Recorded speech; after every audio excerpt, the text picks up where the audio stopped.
आज हामी चाहिँ खासै नयाँ कम्पनी घुमेर आएर चाहिँ ठाउँ त दामी छ त भेना ठाउँ दामी छ नि। दसैँ आउनै आँट्यो त केही छ कति दिन छ हौ दसैँ आउनु लगभग महिना दिन छ अब होइन दसैँ आउँदा हामी चाहिँ बस्तीमा सुँगुरहरू कुखुराहरूको लागि हेर्न आएको रहेछ। गाउँघर रमाइलो होला होइन गाउँ रमाइलो भुटानको जस्तै छ टाढा टाढा के करायो भेना के करायो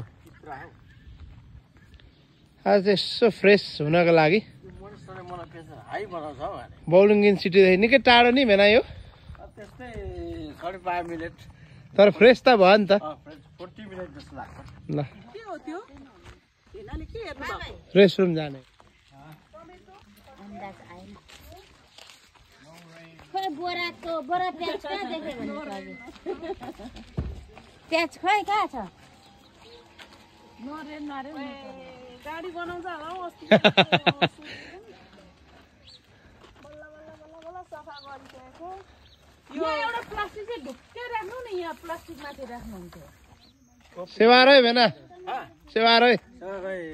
भेट्यो त आज यहाँ सब्जीहरू गाउँ एनटिनीमा आएको पाउँदो रहेछ पाउँछ।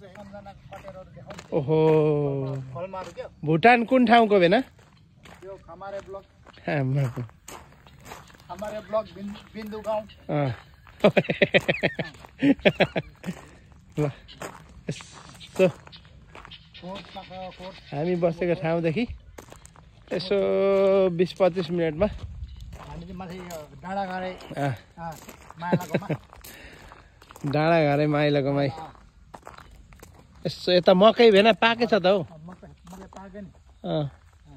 खेती किसान ठिक छ भेना यो ठाउँमा